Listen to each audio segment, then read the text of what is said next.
Moriba, it's great to see you. It's great to be seen. Thanks for having me. Well, we're going to talk about space debris today, and I think you've done a little bit on that. I've heard of the subject, I think. Yeah. Well, some of the people who are listening and watching haven't heard about it. And so maybe just to start, we can talk a little bit about how we're all space users, because I don't think people quite realize how dependent we are on space. What are some of the things that come to your mind? Yeah, so I think this is a great place to start. Um, I've been, noticing over the years how the services and capabilities that we depend on day by day are becoming more and more space-based. Everything from position, navigation, and timing services, even the timing of financial transactions, bank routing information, clearly weather warning kind of data. Also, all the climate change kind of information, a lot of that is going through or actually captured directly by space-based infrastructure.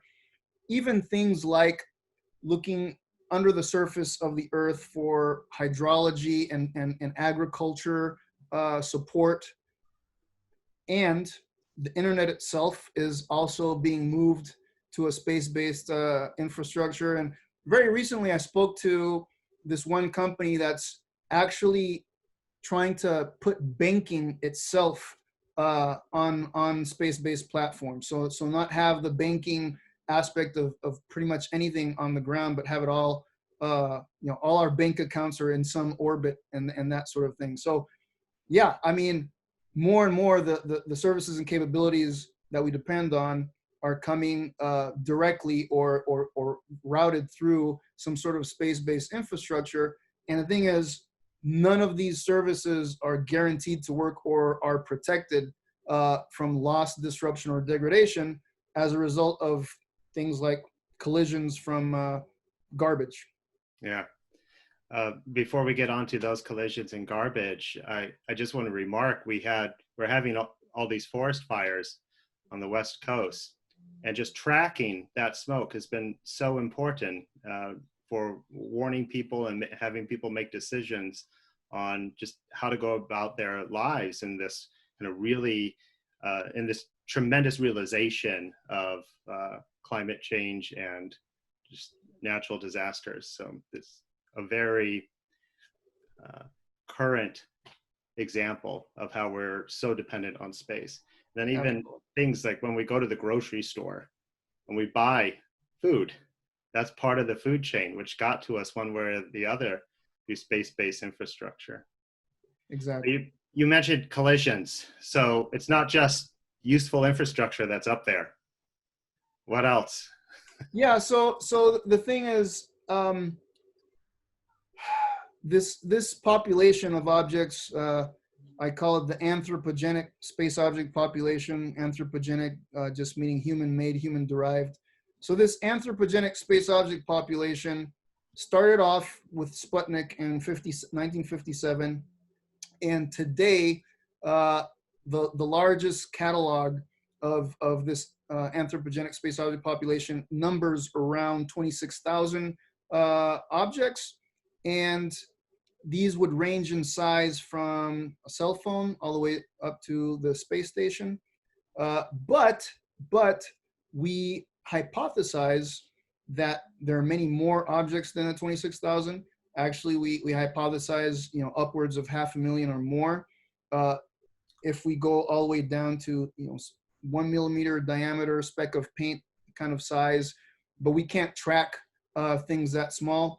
So really, we tried to somehow do some sort of statistical inference on that part of the population, and to whatever way possible, we tried to do some measurement of these 26,000 objects, of which about 3,000 are things that are working and everything else is garbage. So there's about 96% of the stuff that we do track really serves no purpose other than being an obstacle or a hazard to something that we do care about.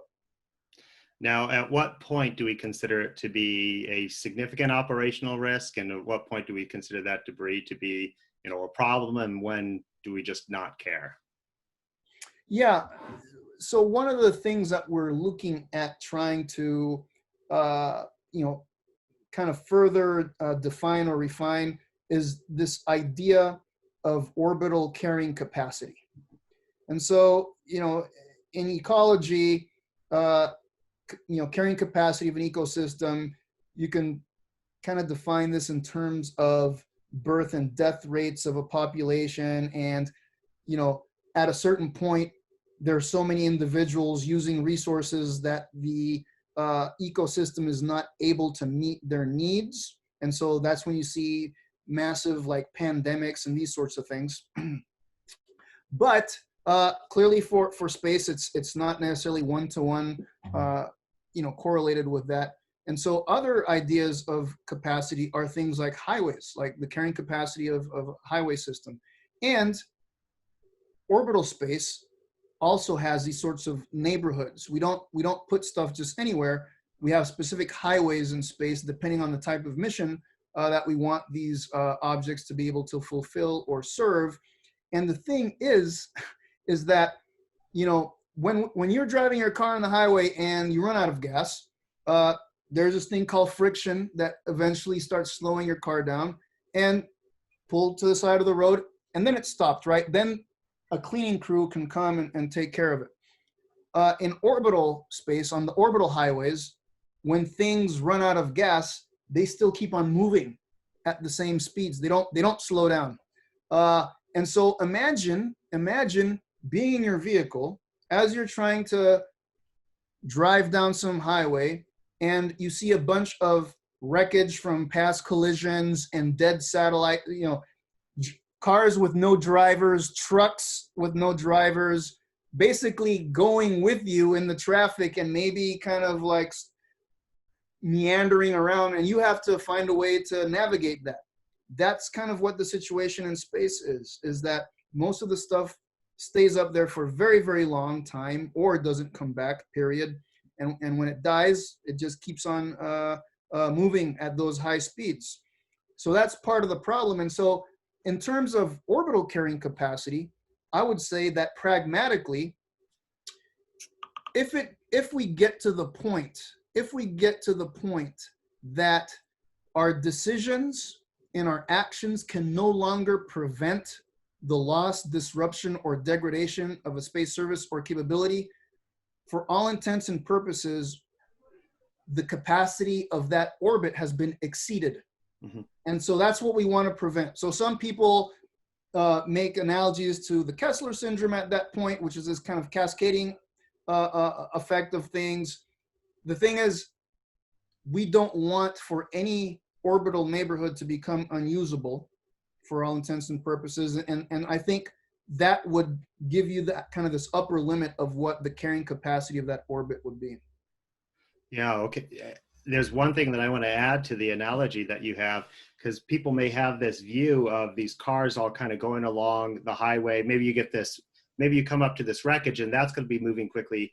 But you know, you have all these driverless cars and that's moving with the flow. But one of the problems is you could have a car coming in the opposite direction that doesn't have a driver in it.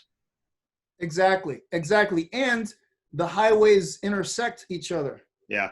So there's that. It's amazing that we've set this up the way we have. It's not just the driverless cars, though. There's a lot of debris that's up there, which you were mentioning just a moment ago. And it might be good for people to conceptualize how that debris got there. What's happening that's putting all that junk there? So let's talk about the sources of this anthropogenic space object population, right? So we launch stuff, and so we understand that. But when we started launching things, the way we were doing it, you know, hopefully it's to no surprise to other people, is we weren't necessarily doing it in an environmentally conscientious way. And so, you know, satellites would be bolted onto the upper stages of rockets, and, you know, there's nobody to turn a screwdriver or whatever to unbolt the thing. And so we had things like explosive bolts to pop satellites off, or if we have a camera, that we didn't want to expose the sensitive components of the camera to direct sunlight, we would have a baffle cover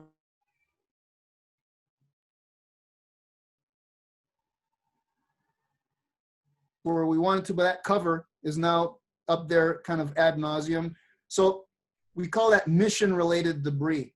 So there's debris that was created, trash, as part of just daily operations, just the way you do stuff. Because there's no like waste baskets in space, right? So there's that. And from time to time, things would explode because maybe there was stored fuel on board, and even if, even if these chemicals were kept separate from each other by some thin layer, over time, materials degrade, that sort of stuff. And if for any sort of reason those two things touch, kaboom. So if there's, propellant on board that was not completely spent, then, or the stored energy, then things could explode. And then when things explode, they become, smaller pieces. And also when things, we were talking about the orbital highways, when these things are crisscrossing each other, when they meet, bad things happen. And so that usually generates, many objects as well as a result of these collisions. So collisions, explosions, things just get old and start falling off on their own because, material degradation and aging. I call it space object gerontology. Things age and become brittle and fracture off. And this mission-related debris that we were creating just as part of, business as usual of putting stuff up there. So all of these things have been contributing to that population, not the least of which is, astronauts losing gloves and wrenches and stuff. Yeah, that does happen. Now, there's a sizable fraction of these type of fragmentation events, which is what you're talking about, where things break apart, that we just don't know the reason for at all. They're the anomalous fragmentation. I think that's tens of percent or so. And so we're putting things up there and they explode because of unspent fuel. Occasionally there's a collision, things do fall off, but then things are just going wrong and we don't even know the reason. Yeah, that's right. So the thing is, because we don't have eyes on the sky all the time and sharing all these observations with each other, there are many processes and events that occur that are unmonitored. And so it's only like after the fact, it's like, oh, I was looking up there last night and I didn't see so many kind of dots. Now I see more dots. Did something happen? Did something collide? Did something explode? So then we have to play multiple choice, multiple hypothesis testing. And the thing is, unfortunately, several hypotheses can explain the same evidence of the more dots where they weren't yesterday. And so that is part of the problem. Yeah, I want to come back to this eyes on the sky. Before we do that, one of the things that really strikes me when we're looking at the growth of debris over time, there are these sudden kind of jumps. A lot of those are to fragmentation events, and then there are two extremely prominent ones: one in 2007, one in 2009. I think we should talk about those events just briefly because those gives us a good idea that it's not just things go wrong in space because space is difficult. There are some decisions that are made that lead to some very disastrous consequences. Right. So I would say in 2007, Fengyun 1C, a Chinese satellite, China decided to blow it up, intentionally. And this satellite was in a high enough orbit to where most of the pieces are there ad infinitum.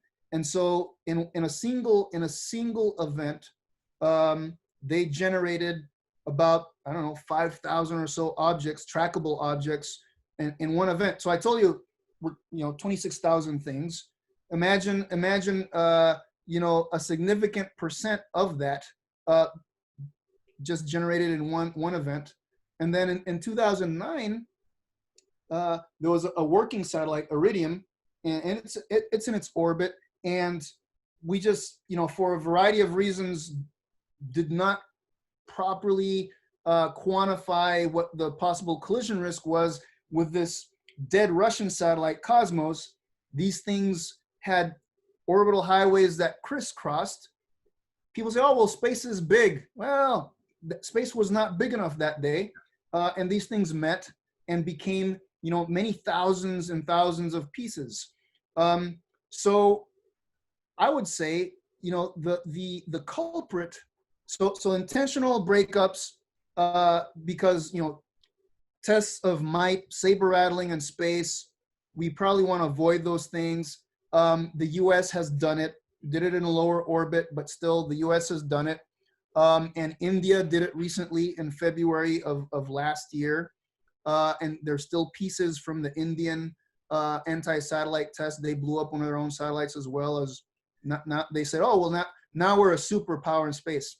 If you want to be a superhero, you don't do it by creating trash.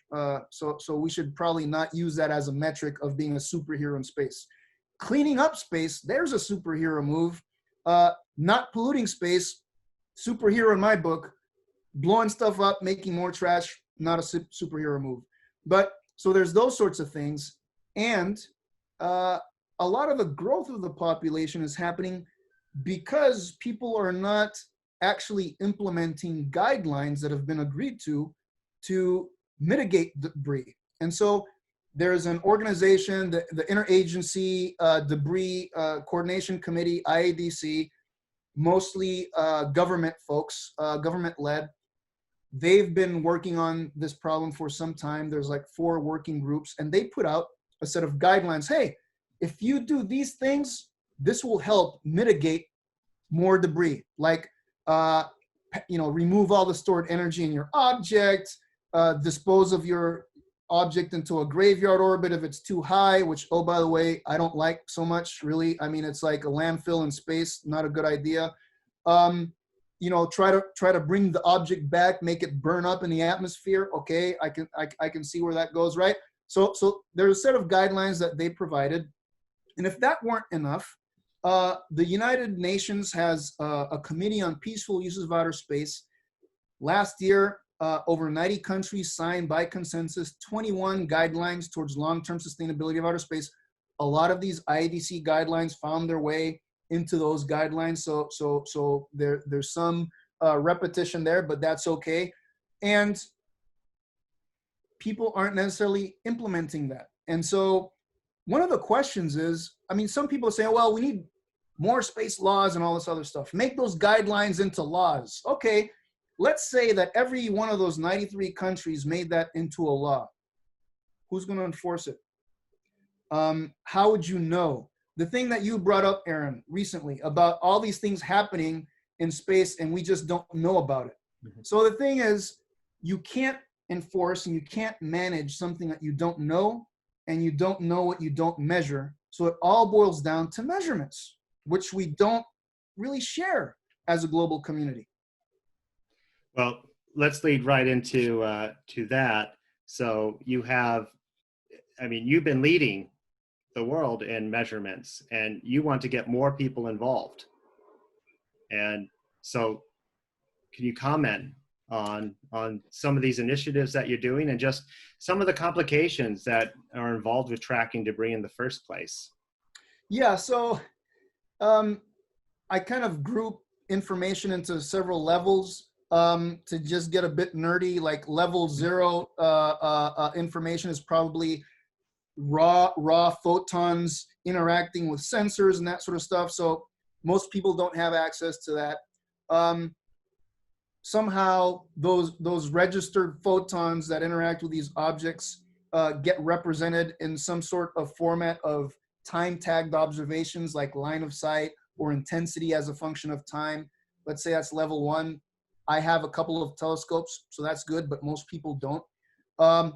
That's probably the I'd say the most useful information is probably actual sensor measurements, because then people can infer what they want from those observations. But if you combine these observations, this level 1 information, and make it a level 2 product, these would be things like orbits, trajectories, information about how things might be spinning or tumbling. And some combination of this orbital information, this level 2 information, is what I would call level 3, which now are like processes and events, conjunctions, collisions, and that sort of thing. And so there's multiple levels of information. And the thing that is mostly available, thanks to the US Space Command through spacetrack.org, are kind of this level 2 orbital information. And to people that sign bilateral agreements, they get something called conjunction data messages, which would be this level 3 information. But you have to go through that bar of entry to get some bilateral agreement signed there. The sensor measurements, those aren't the things that are being exchanged. And so it's almost like an analogy, right, with these higher levels of information is for the level 3 stuff, which is like the conjunctions, it's almost like you having a satellite, you're worried about colliding, and somebody else uses their eyes and ears to say, hey, I have this magic ball, and I predict that tomorrow at this time, you might get hit by this satellite. So do you just take the trust me card? Do you actually believe their eyes and ears? And so the best thing is if you have your own eyes and ears and you're observing your environment, and then you can make up your own opinions based on what you observe, right? That's really the ultimate goal would be to get to that. Like we want all these levels of information, but we definitely want this kind of level 1 information, which is actual sensor measurement. And so to that end, we've developed this thing called Astriograph. It's a knowledge graph database at University of Texas at Austin, initially seeded by the FAA in the United States. And this is, the idea is to kind of multi-source or crowdsource all these levels of information and map this into kind of a lingua franca that can be exposed to a variety of users that can have applications to query this thing. It's almost like what I'm trying to do is I'm trying to create the world's most comprehensive digital library about stuff in space. And just like with libraries serve lots of different users. I've gone to a library here in Austin. I see a homeless person and a rich person in the same kind of section. I see somebody in their 90s and a 3-year-old looking at books side by side. And so that's what we need. We don't need to create a system dedicated to a specific user. We want to create a library so that users of all walks of life can query a common pot of knowledge that's consistent, that's curated, and these sorts of things. And you want people to contribute to that library too, right? You don't want just Absolutely. everyone to have their own telescopes to make their own opinion. They want to make their own, you want them to make their own opinion, but then take those data and contribute so other people can use it as well. Absolutely, because here's the thing. If you look at the news over the past few months and even a couple of years, there's an escalatory nature. The United States says, Russia just demonstrated this ASAT thing. China has a space plane. People know that the US has like this X-37 kind of thing. What is that all about? There's a creation of the Space Force. You hear people saying, we might be putting troops on the moon. So there's all this stuff going on. Lots of assumptions being made. Arms race in outer space, fear, paranoia, and all these things. And the thing is, it's really a he said, she said type of environment, because any given entity makes these claims, but it's not something that can be independently corroborated by others. And so the power of this library and people contributing to it, kind of like a participatory sensing network, like the Waze traffic app, people that use Waze can actually control, there's a car that is on the side of the road here, whatever, is that then no single source of information can bias the opinion of what's going on in space. That's where we want to get to. We can't allow any single source to completely bias the opinion of what's going on in space. And so the more inputs that we can get, the better, to really help us sort through that. Now, are you going to do you envisage any type of quality control or something that goes along with that, just so that, you can get a lot more information with more people involved, but you could also produce a lot of noise. And we see that with social media and so forth too. So how will you address that particular issue? Absolutely. So one of the things early in my career, I started off as a spacecraft navigator at NASA's Jet Propulsion Laboratory. And one of the things that I was kind of indoctrinated in was this idea of parametric analysis. And so it's like you have a single satellite, and you have Doppler range, angles measurements, blah blah blah, and you really want to understand the spacecraft, how it's behaving. And I guess the mantra that I learned from JPL that I'll apply here is, if you want to know something, you have to measure it. If you want to understand it, you have to predict it. So prediction is the key.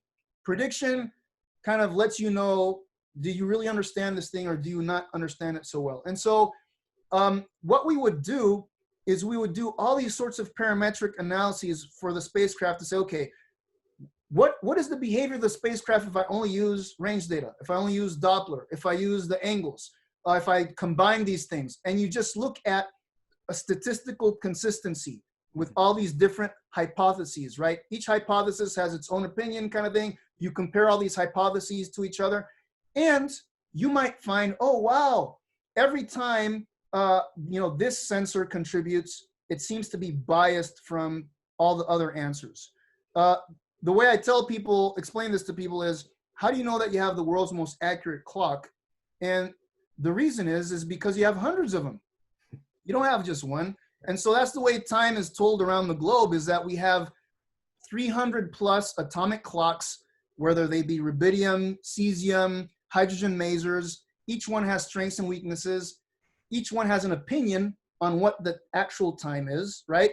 These things get crowdsourced, and the barycenter of the opinion of all these clocks is what actually gets reported as, this is the time, and you know how accurate you are depending on how off your thing on your wrist is from that barycenter. And so what we want to do is we want to crowdsource all this information about stuff in space, find the barycenter of it, and people might be purposefully trying to corrupt things, or purposely lying, or maybe they don't know that they're like, way off, which I've seen before. But the thing is, you will see that there's strength in numbers, because you will see, okay, here's where the swarm is, and this thing's out of family.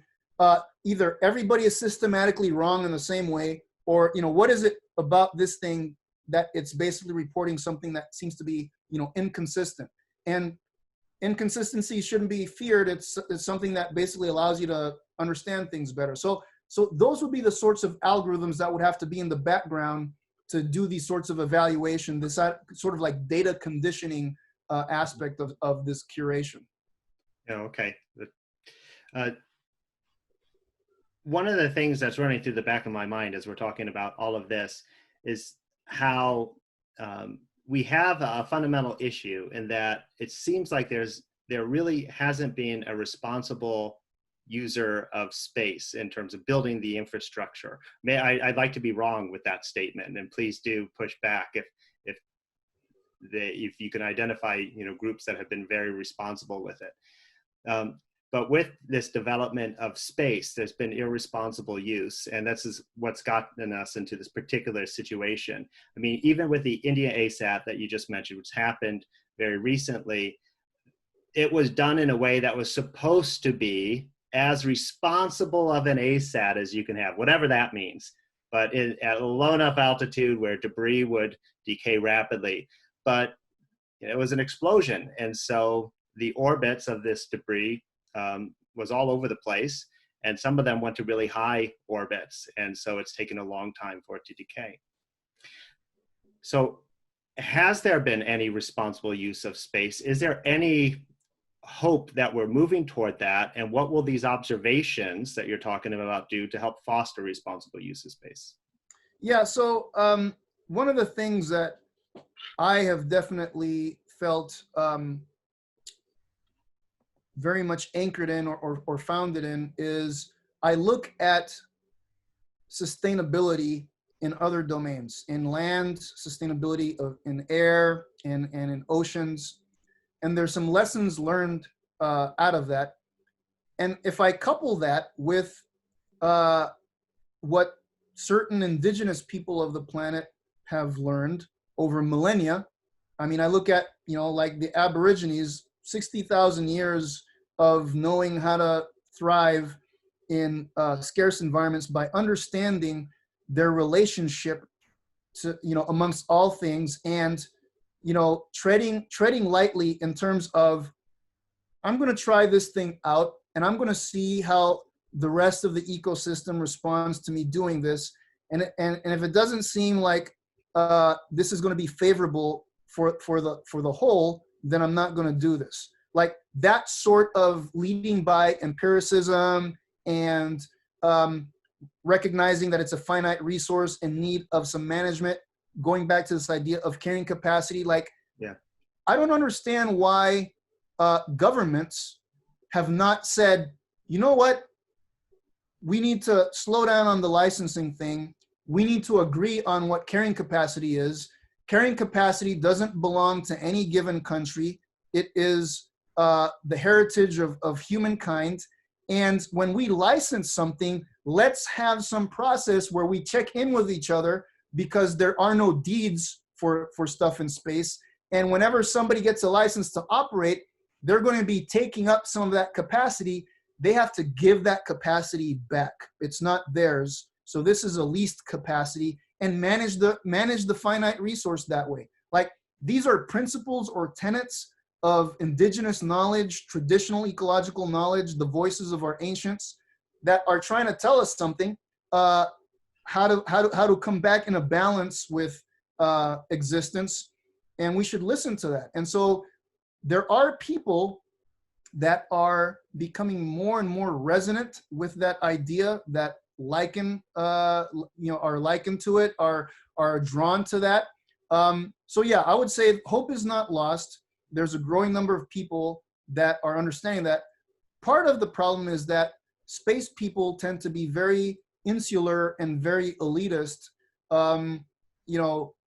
speak very pejorative to other people. Oh, you don't, space people, you need like a PhD and you need to be like a, this, that, or the other, or else you won't get it. It's like, no, people get it. I mean, there's nothing mysterious about space. It's just another domain of human activity.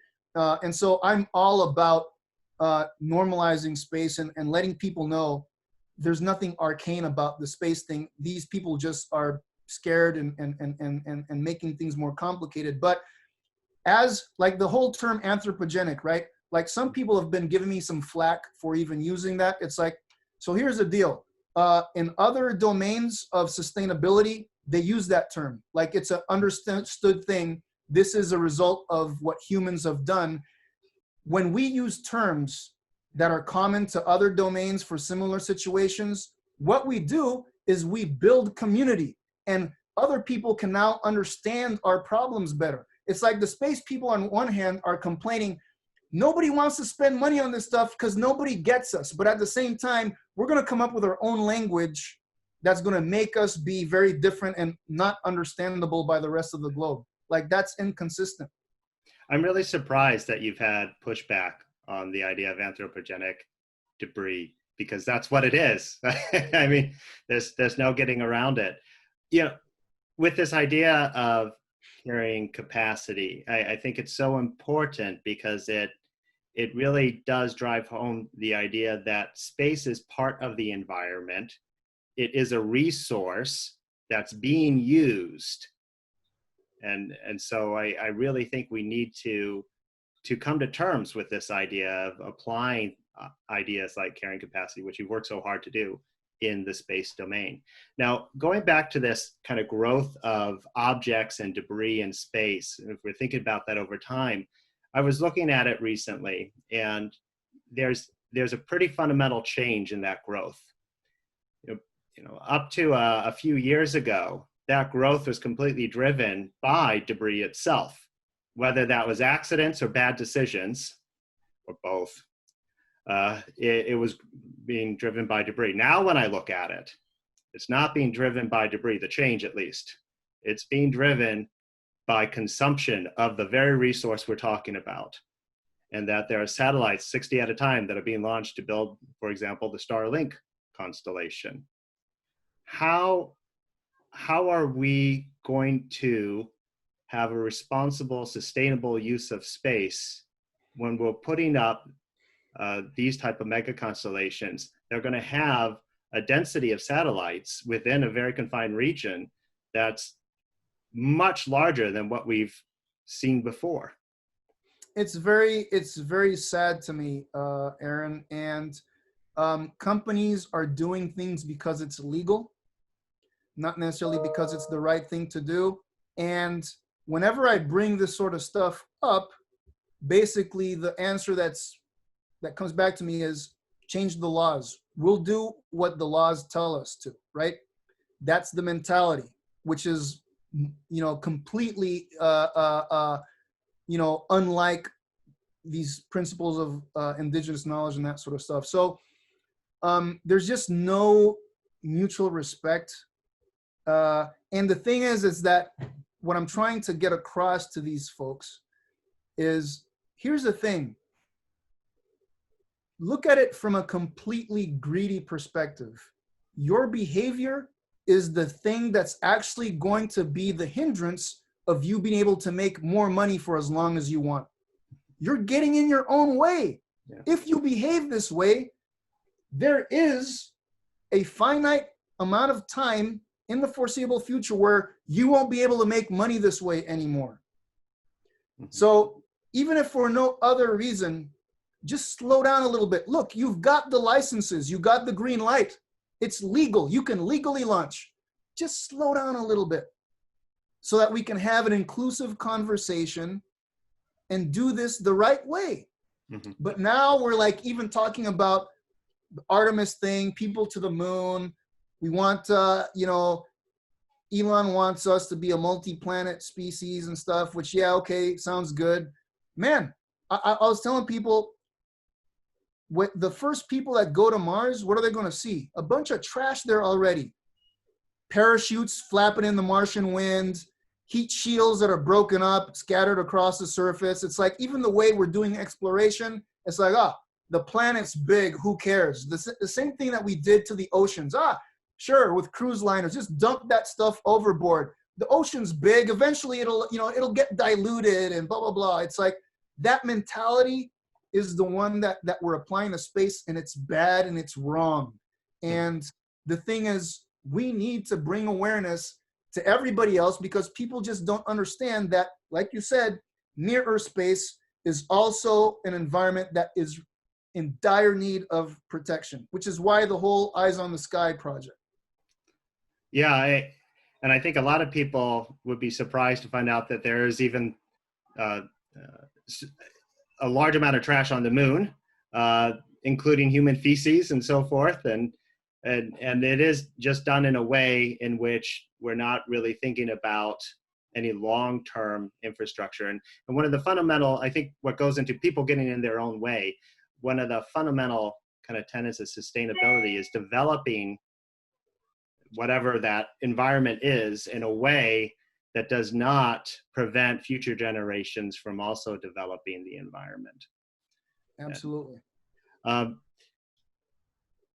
So we have all of this material that's in space, and we have to confront it at some point. We're continuing to develop it in a way that does not seem like it's sustainable. What are some of the things that we might be able to do? Can we clean it up? What's preventing us from actually cleaning up the orbits? Yeah, so here's the thing, right?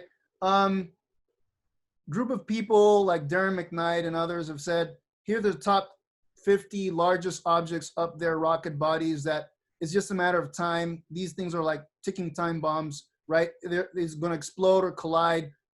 Large objects become smaller ones, and many, many more. So if for no other reason, you don't have to do a whole lot of study to understand that these are like some of the things that are the biggest risk.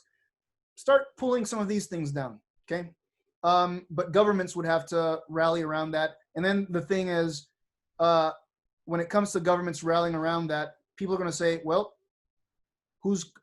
where's the mea culpa? Who's culpable of that? Oh, that's the US, China, and Russia. Guess who doesn't want to spend money on cleaning up dead rocket bodies, right? US, China, Russia. So there's that, but that's a conversation that needs to be had. The other thing too is, with regards to the rest of the debris population, by and large, we as a humanity must accept that we need to live in our own filth. We have a bathtub that has some dirty water in it, and it'll never be clean. There's no way to clean all the debris in orbit. That will never happen. So we have to accept that. There's a level of filth we need to live in. That said, how do we prevent more of the filth? And are there things that we can remove? Back to the carrying capacity. If we as a world embrace this concept and define this scientifically and rigorously and all these things, then that'll help us understand what needs to be cleaned. Here's this orbital regime. Its carrying capacity is almost saturated. Sounds like we need to remove some stuff to give capacity back to this orbit, right? Then there's a natural and a logical reason to go and clean some of this stuff versus it's just haphazard, ad hoc kind of thing. We could empower space commerce to have, to get paid to basically help provide capacity back and that sort of thing, right? So then monetizing some of this stuff all of a sudden makes a whole lot more sense. Yeah. Because there's value assigned to the orbits and to that carrying capacity. And the last thing I want to say is I've been pushing, just like with recycling and stuff on Earth, is I'm like, you know what? Let's minimize single-use plastics. If we're going to minimize single-use plastics, let's minimize single-use satellites, right? Yeah. How can you design a satellite that can be repurposed, recycled, you know, these sorts of things? There should be incentives for that sort of stuff. You know, if you're not going to be able to bring it back, then it needs to, you know, probably serve some other purpose and be recycled somehow. And if that can't happen, then you need to pay a hefty fee. Yeah. For that. Now, do you think that is in conflict with some of these mega constellation ideas? Because they're going to have so many satellites that they're going to have a lot of failures as they move along. So they're going to have to get rid of, and the technology is going to be changing along the way. Sorry, go ahead. No, yeah. So I think mega constellation people will want to get away with the environment is naturally cleansing where we're putting these things, and so capacity will eventually be returned. It's like, well, does that mean that you're going to stop launching satellites and not have any more? Because that's when the capacity gets returned, is when you don't do anything and 100 years later, everything like comes back, right? So that needs to be kind of challenged a little bit. Yeah. Now, what about security issues? Because you're moving around and you're having rendezvous and proximity operations in order to go through debris. How do we confront that? Do we know? Yeah, so I think this is a great question and one that I've been thinking for a long time. And in fact, I tell people that the safety issues in space are completely dwarfed by the security issues. So a lot of people are focused on, we need to do better with conjunctions and collision risk. Yep, that's true. The space situational awareness requirements for knowledge of stuff to address that are minimal compared to what is the intent, opportunity, and capability of any other thing in causing harm to my own satellite. And where can misinterpretation and miscommunication lead to escalatory behavior, which we don't want to see. And so some people, for instance, are like, you saw in the news about, the Russians were like, basically they were like sneaking up to this U.S. satellite, and they were like kind of following it or whatever. If you didn't know any better, you'd think that this was like 10 feet away. It was like 100 kilometers. So it's like, okay, what's close? Let's have a conversation with people. What do you believe too close is? How about coming up with some norms that help with transparency and predictability? It's like, if you want to move from this region to the other, how about you just tell people your flight plan? Hey, on Tuesday of next week, I'm going to be moving 36 things from this orbit to the next. This is my predicted trajectory. I'm going to control my satellites to within plus or minus blank of this sort of thing. FYI, so you move out of the, you know, right? It's like, those are the sorts of things we need to actually agree upon as a spacefaring humanity to minimize these things. The other thing too is this, man. The US has been doing this for a long time. They have sensors in many places. Americans can control and navigate their space objects with high precision and high accuracy. Now you bring in, I don't know, I'm gonna say newcomer, you know, maybe Zimbabwe. And let's say Zimbabwe has a couple of satellites that they launch and they're operating. And for whatever reason, it's like these satellites seem to be behaving from an American perspective erratically. They're encroaching on what feels safe to me, blah, blah, blah. It's like, before saying these people don't know what they're doing, they're negligent, they're blah, blah, blah, they're this and that, it's a security risk. It's like, well, you have like a gazillion sensors and have several decades doing this stuff. Where's the driver ed for newcomers into the space industry? Where's their source of information? My guess is that Zimbabwe doesn't have a global network of sensors to help them. Maybe they only have a telescope and one radio dish. And actually, they're doing a really good job of controlling their satellite based on what they have. Now, some people would say, well, then they don't belong in space unless they have all this infrastructure. BS. So to me, this is, you know, you have a small group of people that want to say, I'm going to dictate what best practices means.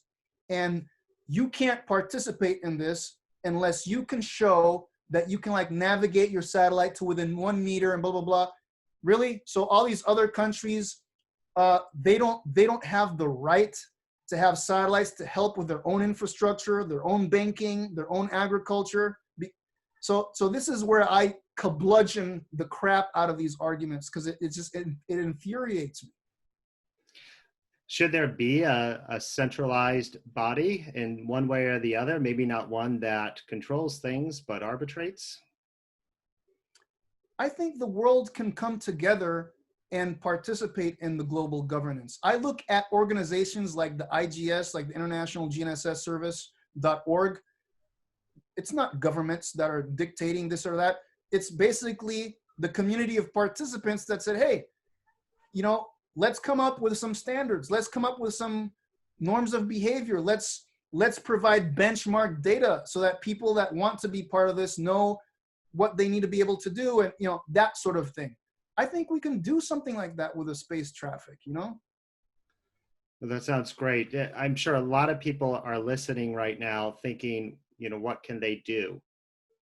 And so let me just ask you that. What can people who want to get involved, who are not, you know, aerospace engineers or astrodynamicists or observational astronomers, maybe some of them are, what can they do? So the first thing to do is to realize that the sky belongs to everybody, okay? And so there's a project that we've started called Eyes on the Sky, and you can get to that by just going on, you know, eyesonthesky.org. And it's really to be able to provide an educational, immersive experience to just raise awareness to folks. And Eyes on the Sky will also expand to be able to allow anybody to basically join the cause of talking to people in governments, representatives, this sort of stuff, and letting them know our opinion that, hey, legal is one thing, long-term sustainability may be something different, and you need to listen to what it is that we have to say. Yeah. So we've covered a lot of ground in about 50 minutes. So I just want to ask you, is there a burning thing that you want to get out before we bring this conversation to an end? I think the burning thing that I want to get out is this. Humanity, you know, over lots and lots of time, in general, has lost its way in being in balance with the rest of life. We've become more focused on ownership and less on custodianship and stewardship. We've lost sight of mutual respect. We've lost sight of true collaboration. It's you know, best man for himself and these sorts of things.